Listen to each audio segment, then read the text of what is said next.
Hi friends, welcome to our channel. ప్రెగ్నెన్సీలో dry fruits తీసుకోవడం common, ఎందుకంటే హెల్త్కి చాలా మంచిది. కానీ డ్రై ఫ్రూట్స్ ఒట్టిగా తినడం ఇష్టం లేని వాళ్ళు ఇలా స్మూత్లా చేసేసుకున్న లేకపోతే మిల్క్ షేక్లా చేసేసుకొని తాగితే టేస్ట్ చాలా బాగుంటుంది. మీరు కూడా ట్రై చేయండి. మీ దగ్గర ఏవేవి డ్రై ఫ్రూట్స్ అవైలబుల్గా ఉంటాయో వాటిని తీసేసుకొని అందులో కొంచెం పాలు వేసేసుకొని ఒక 15 మినిట్స్ ఆర్ 30 మినిట్స్ నానబెట్టేసుకోవాలి.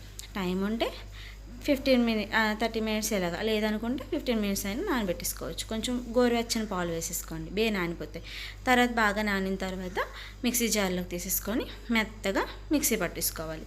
ఇది బాగా మెత్తగా అయిపోవాలి. ఇందులో నేను షుగర్ యాడ్ చేస్తున్నాను. మీకు వద్దు అనుకుంటే తేనె యాడ్ చేసేసుకొని ఇంకా 2 ఐస్ క్యూబ్స్ కూడా వేసేసుకోవచ్చు. నేను ఎక్కడైతే ఐస్ క్యూబ్స్ యాడ్ చేయడం లేదు. తర్వాత ఈ డ్రై ఫ్రూట్స్ మిల్క్ షేక్ని ఒక గ్లాస్లో తీసేసుకొని డ్రై ఫ్రూట్స్ ఇంకేమైనా యాడ్ చేసుకుంటే కొద్దిగా గుండగా తరుముకొని వేసేసుకుంటే సరిపోతుంది. ఇక నేనైతే జీడిపప్పు ఒకటి మాత్రమే వేసుకుంటున్నాను. టేస్ట్ మాత్రం నిజంగా చాలా బాగుంది. మీరు కూడా ట్రై చేసి ఎలా వచ్చిందో నాకు కామెంట్ చేయండి. వీడియో నచ్చితే please like, share, subscribe. Thanks for watching. Bye guys.